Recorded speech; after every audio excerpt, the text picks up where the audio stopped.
പ്രധാനമന്ത്രി നരേന്ദ്രമോദി 75ാം ജന്മദിനം ആഘോഷിക്കുമ്പോൾ അദ്ദേഹത്തിന് മുന്നിലുള്ളത് ഒരുപക്ഷെ ഏറ്റവും വെല്ലുവിളി നിറഞ്ഞ ഒരു വർഷമാണ്. അമേരിക്കയുടെ 50% അധിക തീരുവയും ആദ്യമായി സഖ്യകക്ഷി ഭരണത്തെ നയിക്കുമ്പോഴുള്ള പ്രശ്നങ്ങളും അടക്കം അദ്ദേഹത്തിന് മുന്നിലുള്ള വെല്ലുവിളികൾ നിരവധിയാണ്. എന്നാൽ ഒരു RSS പ്രചാരകനിൽ നിന്ന് ആഗോള രാഷ്ട്ര തന്ത്രജ്ഞനിലേക്കുള്ള മോദിയുടെ ശ്രദ്ധേയമായ യാത്ര ഓരോ പ്രതിസന്ധിയും നവീകരണത്തിനുള്ള അവസരമാക്കി മാറ്റുകയും ഓരോ തിരിച്ചടിയും തിരിച്ചുവരവിനുള്ള ലോഞ്ച് പാഡായി മാറ്റുകയും ചെയ്യുന്ന അദ്ദേഹത്തിന്റെ പാറ്റേൺ വെളിപ്പെടുത്തുന്നു. പ്രധാനമന്ത്രി നരേന്ദ്രമോദി തന്റെ 75ാം ജന്മദിനം ആഘോഷിക്കുമ്പോൾ അദ്ദേഹത്തിന് മുൻപിലുള്ളത് ഒരുപക്ഷെ ഏറ്റവും വെല്ലുവിളി നിറഞ്ഞ ഒരു വർഷം. അമേരിക്കയുടെ 50% അധിക തീരുവയും ആദ്യമായി സഖ്യകക്ഷി രാഷ്ട്രീയത്തെ നയിക്കുമ്പോഴുള്ള പ്രശ്നങ്ങളും അടക്കം അദ്ദേഹത്തിന് മുൻപിലുള്ള വെല്ലുവിളികൾ നിരവധിയാണ്. എന്നാൽ ഒരു RSS പ്രചാരകനിൽ നിന്ന് ആഗോള രാഷ്ട്രതന്ത്രജ്ഞനിലേക്കുള്ള മോദിയുടെ ശ്രദ്ധേയമായ യാത്ര ഓരോ പ്രതിസന്ധിയും നവീകരണത്തിനുള്ള ഉത്തേജകമായി മാറുകയും ഓരോ തിരിച്ചടിയും ഒരു മഹത്തായ തിരിച്ചുവരവിനുള്ള ലോഞ്ച് പാഡായി മാറ്റുകയും ചെയ്യുന്ന അദ്ദേഹത്തിന്റെ സ്ഥിരമായ പാറ്റേൺ വെളിപ്പെടുത്തുന്നു. ഡൊണാൾഡ് ട്രംപുമായുള്ള താരിഫ് യുദ്ധം പ്രതിസന്ധി അവസരമാക്കി മാറ്റുന്ന മോദിയുടെ തന്ത്രത്തിന് ഉദാഹരണമാണ്. ഓഗസ്റ്റിൽ US പ്രസിഡന്റ് ഇന്ത്യൻ ഉൽപ്പന്നങ്ങൾക്ക് 50% നികുതി ചുമത്തിയപ്പോൾ മോദി കീഴടങ്ങുമെന്ന് പലരും പ്രതീക്ഷിച്ചു. പകരം അദ്ദേഹം തന്ത്രപരമായ ധിക്കാരത്തിലൂടെ ഒരു മാതൃക സൃഷ്ടിച്ചു. വാഷിംഗ്ടണിന്റെ സമ്മർദ്ദത്തിന് വഴങ്ങുന്നതിന് പകരം മോദി ഇങ്ങനെ പ്രഖ്യാപിക്കുകയുണ്ടായി: ഞങ്ങൾക്ക് മേലുള്ള സമ്മർദ്ദം വർദ്ധിച്ചേക്കാം, പക്ഷെ ഞങ്ങളതെല്ലാം സഹിക്കും. ഇന്ത്യ കർഷകരുടെയോ ചെറുകിട വ്യവസായങ്ങളുടെയോ ദേശീയ താൽപര്യങ്ങളുടെയോ കാര്യത്തിൽ വിട്ടുവീഴ്ച ചെയ്യില്ല എന്നായിരുന്നു അദ്ദേഹത്തിന്റെ ശക്തമായ സന്ദേശം. തുടർന്ന് നടന്നത് മോദിയുടെ തനത് ശൈലിയിലുള്ള നീക്കങ്ങളായിരുന്നു. ട്രംപിന്റെ നികുതി ചുമത്താനുള്ള തീരുമാനം വന്ന് 24 മണിക്കൂറിനുള്ളിൽ പിന്നെ നടപടികളുടെ പൂരം. ബ്രസീലിയൻ പ്രസിഡന്റുമായി കൈകോർത്തു. മോദിയുടെ ദേശീയ സുരക്ഷാ ഉപദേഷ്ടാവ് മോസ്കോയിൽ വ്ളാഡിമിർ പുടിനുമായി കൂടിക്കാഴ്ച നടത്തി.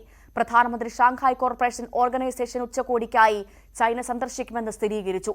7 വർഷത്തിനിടെ ബീജിംഗിലേക്കുള്ള അദ്ദേഹത്തിന്റെ ആദ്യ യാത്ര ട്രംപിന്റെ സാമ്പത്തിക ശിക്ഷയെ ഒരു നയതന്ത്ര അവസരമാക്കി മോദി മാറ്റിയപ്പോൾ പാശ്ചാത്യ ഭീഷണികളെ ചെറുക്കുന്ന ഒരു പുതിയ ആഗോള ക്രമത്തിന്റെ നേതാവായി ഇന്ത്യയെ അദ്ദേഹം സ്ഥാപിച്ചു.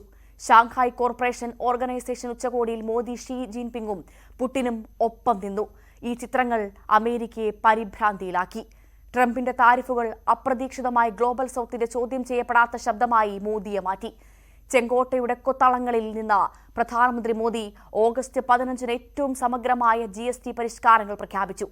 20 ദിവസത്തിനുള്ളിൽ 5%-ന്റെയും 18%-ന്റെയും ലളിതമായ 2 സ്ലാബ് ഘടനയോടെ അദ്ദേഹത്തിന്റെ സർക്കാർ GST 2.0 അനാവരണം ചെയ്തു. ഇത് ബിസിനസ്സുകൾക്ക് ബുദ്ധിമുട്ടുണ്ടാക്കിയിരുന്ന 12%, 28% വിഭാഗങ്ങളെ ഇല്ലാതാക്കി. പനീർ മുതൽ ഷാംപൂ വരെ, കാറുകൾ മുതൽ ഇലക്ട്രോണിക്സ് വരെ എല്ലാ ഉൽപ്പന്നങ്ങളുടെയും വില കുറഞ്ഞു. ട്രംപിന്റെ സാമ്പത്തിക യുദ്ധം 140 കോടി ഇന്ത്യക്കാർക്ക് മോദിയുടെ പിന്തുണയുടെയും വളർച്ചയുടെയും ഇരട്ട ഡോസായി മാറി. മോദിയുടെ രാഷ്ട്രീയ ജീവിതം ഏതാണ്ട് അവസാനിച്ചെന്ന് എതിരാളികൾ കരുതിയ 2002-ലെ ഗുജറാത്ത് കലാപം തന്നെ അദ്ദേഹത്തിന്റെ ഭരണ തത്വശാസ്ത്രത്തിന് അടിത്തറ പാകുന്ന ഒന്നായി. അന്താരാഷ്ട്ര ഒറ്റപ്പെടലും ആഭ്യന്തര വിമർശനങ്ങളും നേരിട്ട് മോദി ഗുജറാത്തിനെ ഇന്ത്യയിലെ ഏറ്റവും സമൃദ്ധമായ സംസ്ഥാനമായി പുനർനിർമ്മിച്ചു.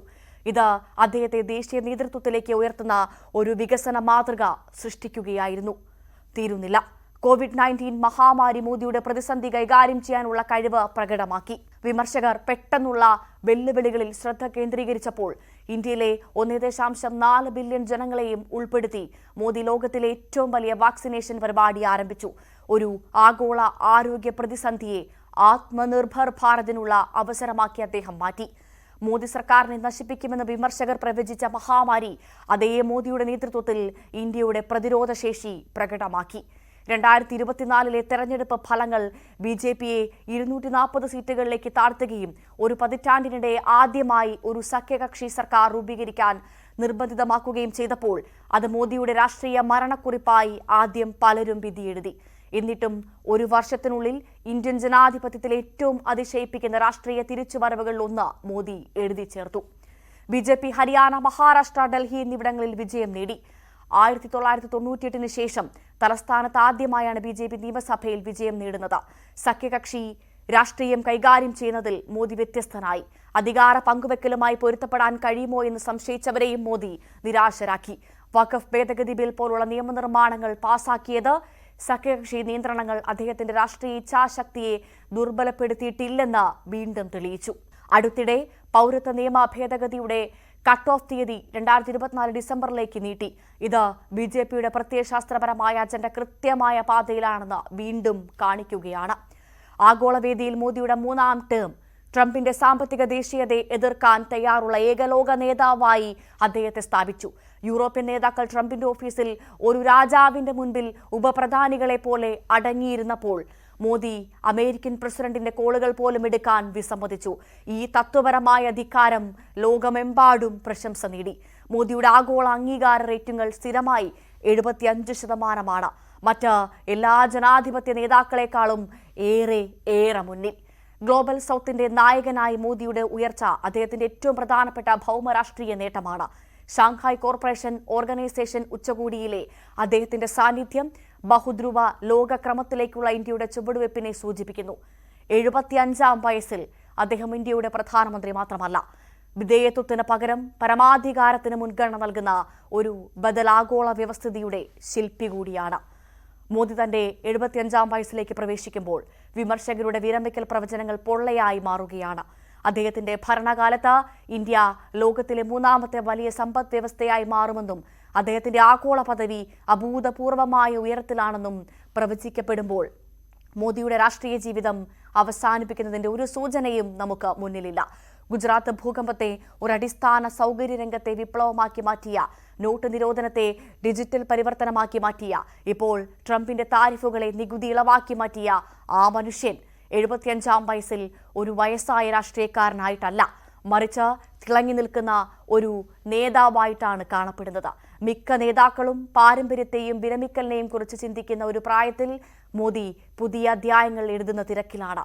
അധികാരത്തിന്റെ സമ്മർദ്ദവും സാമ്പത്തിക ദേശീയതയും വർദ്ധിച്ചു വരുന്ന ഒരു ലോകത്തിൽ തത്വപരമായ ധിക്കാരവും തന്ത്രപരമായ ക്ഷമതയും ദേശീയ താൽപര്യത്തിൽ ഉറച്ച ശ്രദ്ധയും രാഷ്ട്രതന്ത്രജ്ഞരുടെ ഏറ്റവും ശക്തമായ ഉപകരണങ്ങളാണെന്ന് 75-ാം വയസ്സിൽ മോദി തെളിയിക്കുന്നു. വട്നഗറിലെ റെയിൽവേ സ്റ്റേഷനുകളിൽ ചായ വിറ്റ ആ ബാലൻ ഇപ്പോൾ തന്റെ നിബന്ധനകളിൽ ലോക നേതാക്കൾക്ക് ചായ വിളമ്പുകയാണ്.